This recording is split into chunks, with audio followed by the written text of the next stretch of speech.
This content is brought to you in association with my buddies over at JamJamCardsUK. You can find the links to the eBay store and the Facebook page in the description.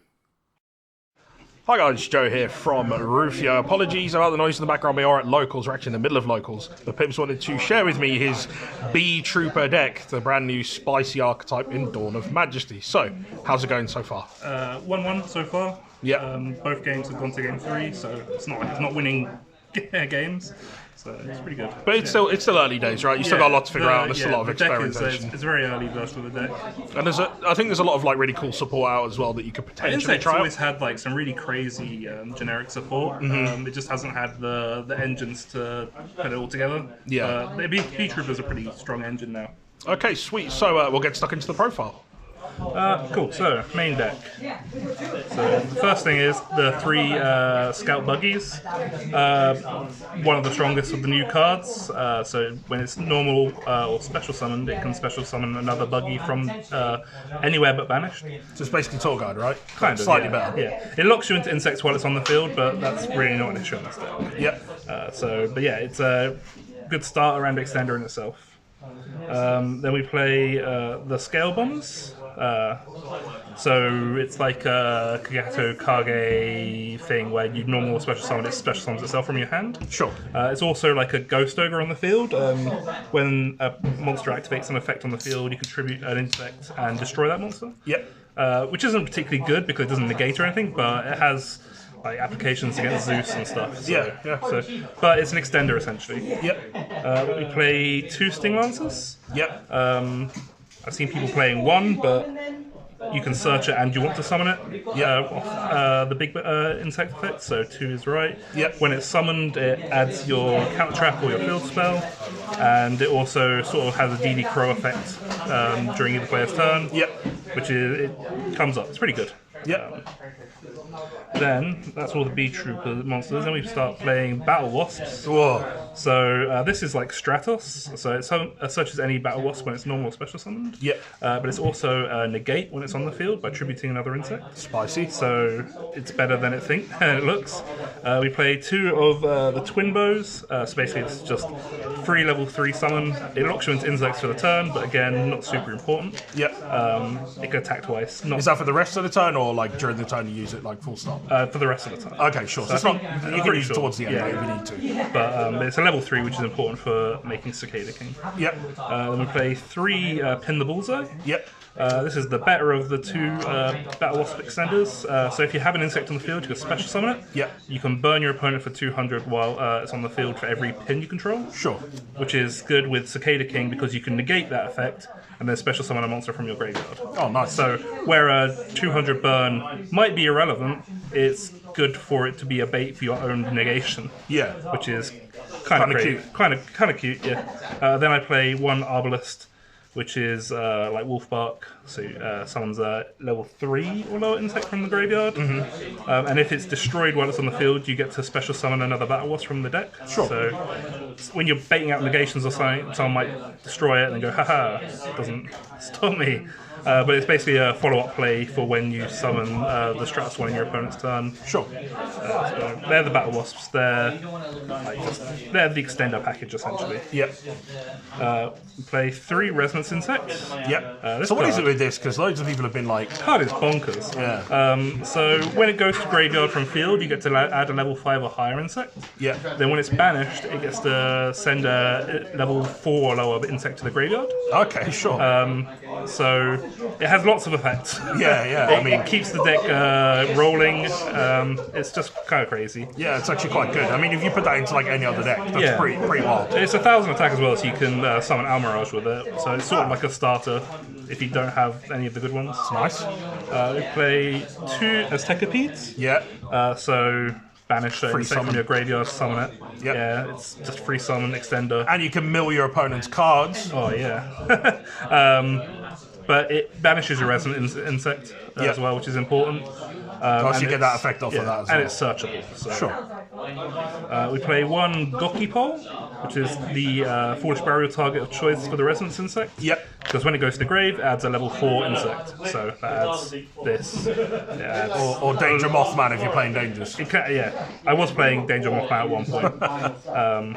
It wasn't great, but it's an option. So the Gokipole. Then just extenders. I'm playing that bug Cocoon Dancer. That has a lot of text. Please explain. You target a monster in your graveyard, turn it to defense, special summon that monster. Okay. Then, if it's an XYZ material, that monster can't be responded to when it attacks. Oh, okay. So, it's just... You do have some weird attack effects and stuff in it, right? Like the Battlewasp stuff. It's not a very good card. Probably be cut for whatever new support is coming out. Sure. Not that we know what it is. So then we play big bugs. So we play Doomdozer, Kumungus, Metamorphosed Insect Queen. Sure.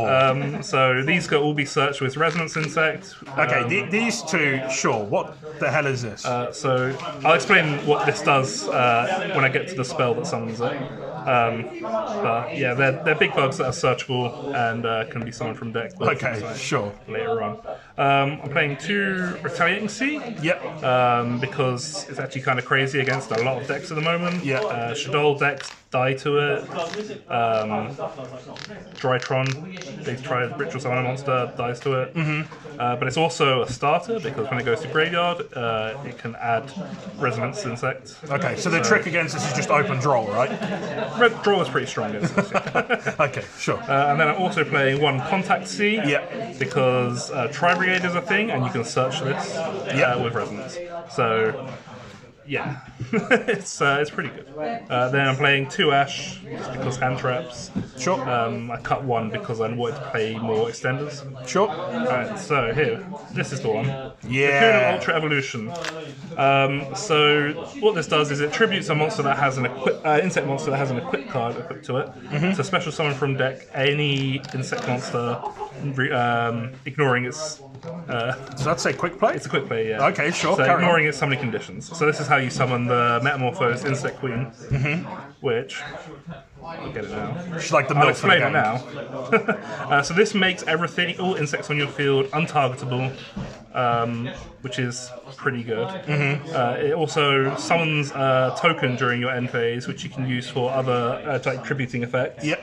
And also, it can attack twice for times where you need to just stick the damage. And she dummy thick. She dummy thick. Dummy thick.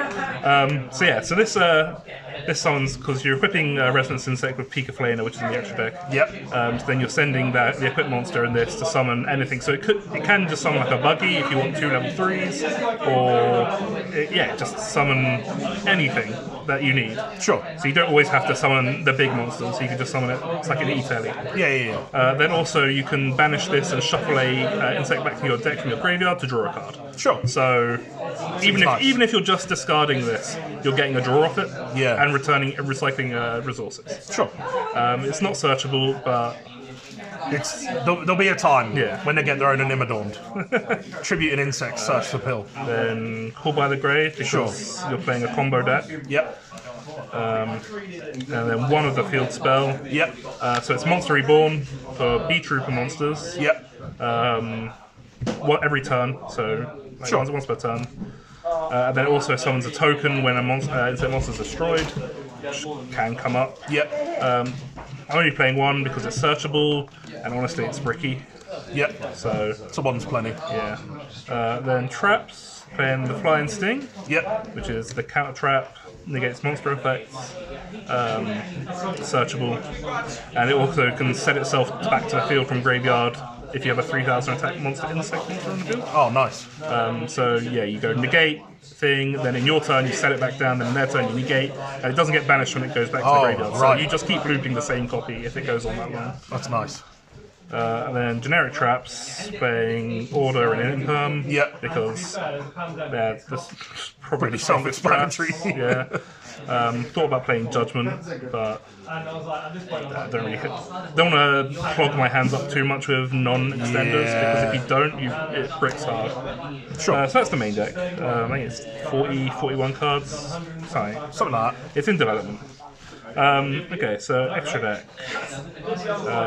So the bread and butter of the extra deck is 3 Armor Horn. It's double summon, and it can summon itself back from the graveyard by banishing 3 insects. Yep. Banish your Resonance. Banish Resonance, get adds, summons itself back. You can make more links, or you can tribute off for Atlas, which is the big boss monster. So he's 3k attack, and while he has 3k or less attack, can't be targeted or destroyed by card effects, which is annoying in itself. Then it can tribute an insect on your field, either summon a Beetrooper monster from deck, which is usually the Sting Lancer to get the trap, or it can summon a Buggy, and then Buggy gets a Buggy, then you make a Cicada King if you've already got the trap. So he's a big boy.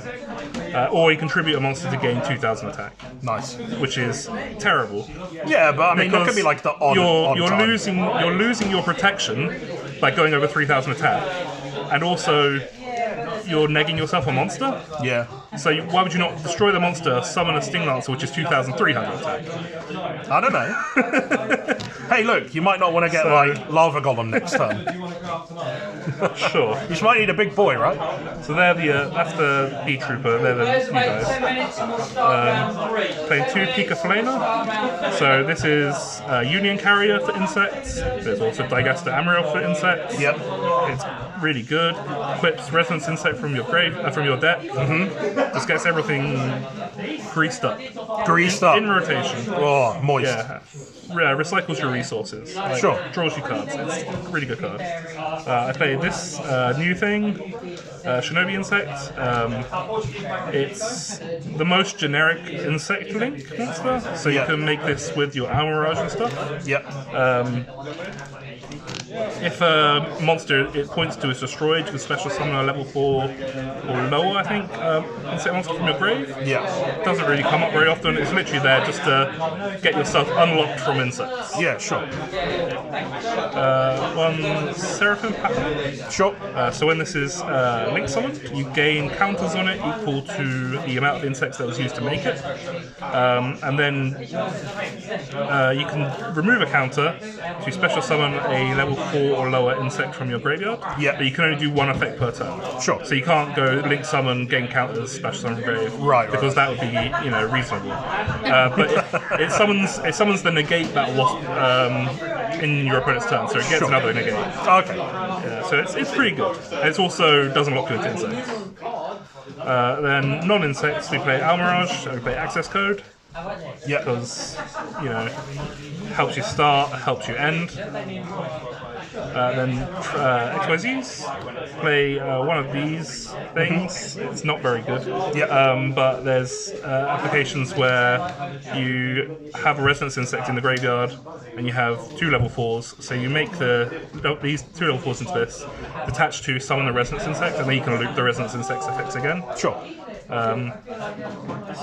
it's okay. And then Cicada King, which is the best XYZ. When your opponent activates effect on the field, you can detach a material, target that monster, negate it, and then change the battle position of the insect on the field. Then when this is battle position is changed, you get to special summon a monster from insect from your graveyard. So they go effect, you detach, turn it, summon back the other negate monster.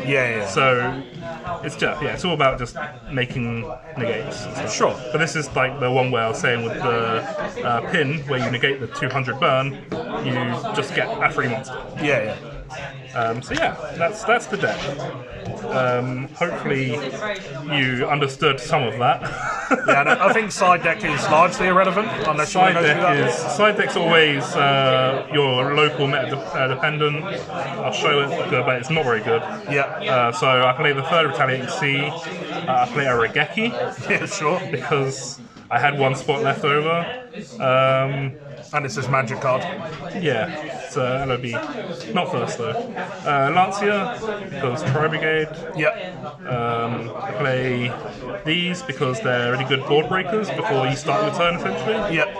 I play Gudabala because it's an insect kaiju, so you can search it with Retaliating Sea. Yep. Oh, with Resonance Insect, sorry. Yep. I played the other Ash. Yep. 3 Cosmic Cyclones, Duster, and Reboot. Okay, so it's kind of just like whatever's relevant for our moment. Yeah, I mean, this side deck is only really half built. It's basically my Tri Brigade side deck that I moved over to this deck. You're like, this stuff will still work okay for now. I would probably play Dark Rulers and Lightning Storms, but I have to get hold of those first. Yep, makes sense. Okay, so any more comments before we go? I think it is a fun deck, and it's relatively cheap at the moment. Yeah. Like I ordered everything off eBay for £80 or less. Yeah. Like, so it's worth picking up because it's probably going to get another wave of support. I would think so. I would hope so. And the skeleton of the deck is already there. Yeah. It just needs a couple more consistency sort of things to give it the ability to plow through 3 or 4 hand traps. Yeah. Which is its biggest downfall at the moment. Just losing to Baylor in Perm on any of your starters or on the Armor Horn. Yeah. Like, but yeah, I mean, there are some hands though where you just go, haha, I'm just going to keep special summoning from my hand until you can't stop me anymore. and then I win. And then you end on a big insect and a counter trap, which is not bad. Yeah, okay, fair enough. Yeah, but I mean, Retaliating Sea and Contact Sea are both really good in the format currently. Yeah. So the fact that they're searchable means if you're going first, a lot of the times you're going to be able to set up to stop your opponent playing. Yeah, that makes sense. Yeah, it's a fun deck. I mean, insects never really had their time to shine. Nice to see them having a way to play. Apart from Inzektors, which is another variant I'm probably going to start testing this week. Yep. Although that has the same pitfalls of losing to hand traps. Yep. Okay. So yeah. All right, it's a good deck. Worth brewing on. Sure. Well, thank you very much for taking the time to do the profile. I really appreciate it. Of course, Pibs represents JamJamCardsUK. They are the channel sponsors. So if you check out their link in the description, you'll get a nice discount on their eBay store. Any shout-outs before we go? Shout outs to the JamJam boys. Without them, I wouldn't have this deck. Yeah. Will to play. I'm surprised you have the will to live anymore. Shout outs to Mark Manascrew for always providing the best locals Indeed. in England. I'm willing to put that down. Oh, it's probably not wrong, to be fair. Very close. All right, well, thank you very much again for taking the time to do the profile. I do really appreciate it. If you guys haven't already, you should definitely hit subscribe, and I'll see you in the next one.